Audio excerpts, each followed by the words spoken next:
जब हम उस टहनी को ज़ोर ज़ोर से हिलाएंगे तो उस वहाँ से आम गिरने लगेंगे। तो वही हमारा नेक्स्ट कंसेप्ट है।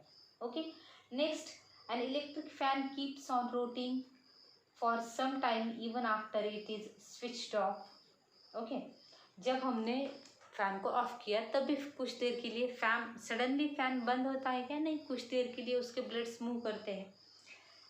If we look for reason for above, we realize that objects have some inertia. We have learned that inertia is related to the mass of the object. Newton's first law of motion describes this very property and is therefore also called law of inertia. All instances of inertia are the example of Newton's first law of motion. कोई भी चीज़ें वो अगर जैसे ये pencil वो जैसी है वैसे ही रहेगी जब तक हम उसको हिलाएंगे नहीं, तो उसका भी रीज़न उन्होंने कहा है इनर्शिया है। सेम वे अगर मैं आपको कहूँगी कोई भारी चीज़ उठाने के लिए तो आपको उसके लिए ज़्यादा फोर्स लगेगा। या फैन है, फैन सडनली लाइट चली गई और हमारा फ़ैन चालू था, तब वो सडनली उसके ब्लेड्स रुकते हैं क्या? नहीं रुकते, थोड़ी देर के बाद रुकते हैं। या फिर कोई व्हीकल है, सडनली ब्रेक मारने के बाद जल्दी नहीं रुकती, थोड़ी आगे जाके रुकती है।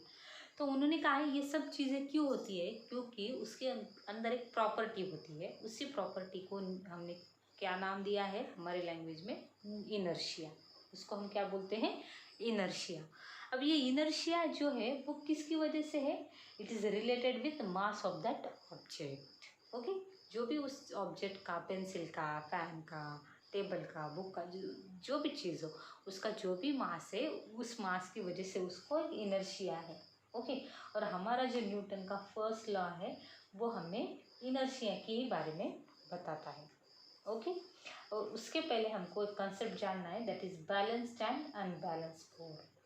Balanced and unbalanced force. Okay, you must have played a tug of war. आपने टग ऑफ वॉर खेला होगा।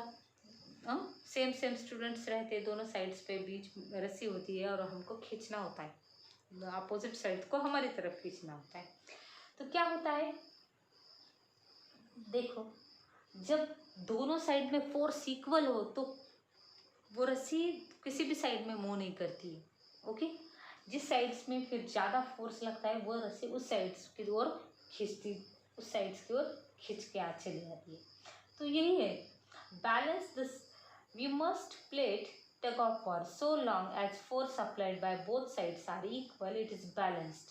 The center of rope is static in spite of applied force. On the other hand, when applied force become unequal, that is unbalanced, a net force get applied in the direction of greater force and the center of rope shift in that direction. क्या होगा, वो रोप जो भी रस्सी है वो किस तरफ खींच के आएगी?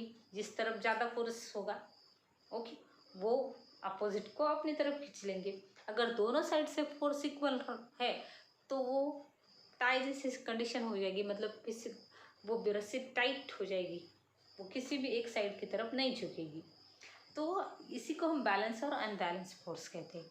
कोई भी चीज़ अगर बैलेंस है, बैलेंस फोर्स में है, तो वो स्टेशनरी रहती है। Okay, an object continues to remain at rest और in state of uniform motion along a straight line unless an external unbalance force act on it.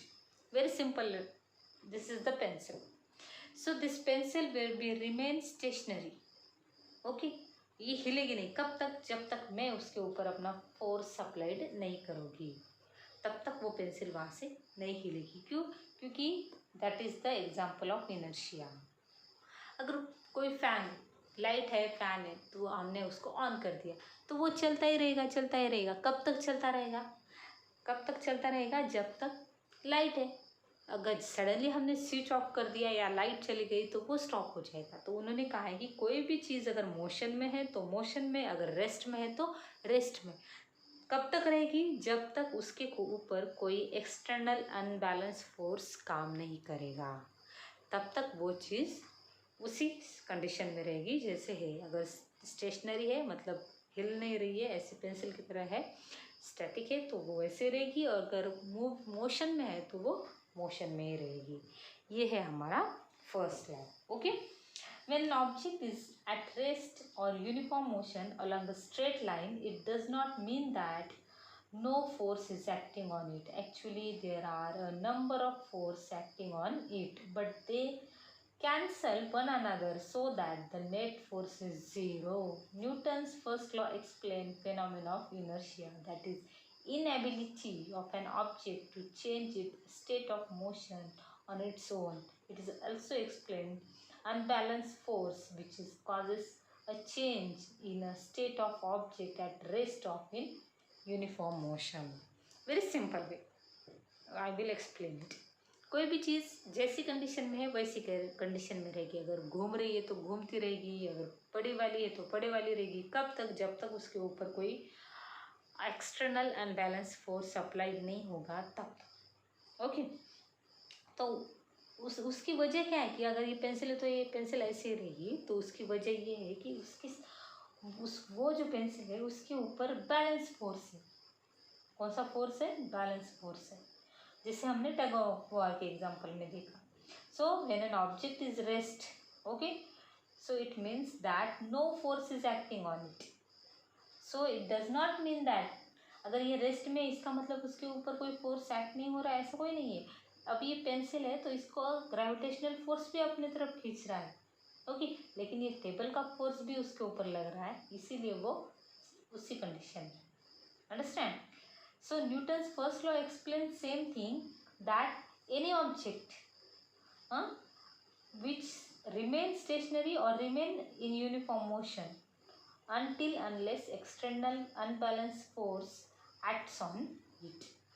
So here actually there are number of force acting on it, but they cancel one another so that the net force is zero. अब ये pencil के ऊपर उसका gravitational force भी काम कर रहा है, वो ये टेबल का फोर्स भी काम कर रहा है, उसका मास का फोर्स भी काम कर रहा है. अब आप कहेंगे इतने फोर्स काम करने के बाद तो वो हिलनी डुलनी चाहिए, लेकिन नहीं, क्योंकि ये सारे फोर्स एक दूसरे को कैंसिल कर रहे हैं और नेट जो फोर्स है वो जीरो आ रहा है, इसीलिए वो स्टेशनरी है. ओके, जब हम उसके ऊपर फोर्स लगाएंगे तो अनबैलेंस हो जाएगा और ये हमारे हाथ में आ जाएगी. Okay, this is the Newton's first law. Okay student, I hope all of you understand this concept.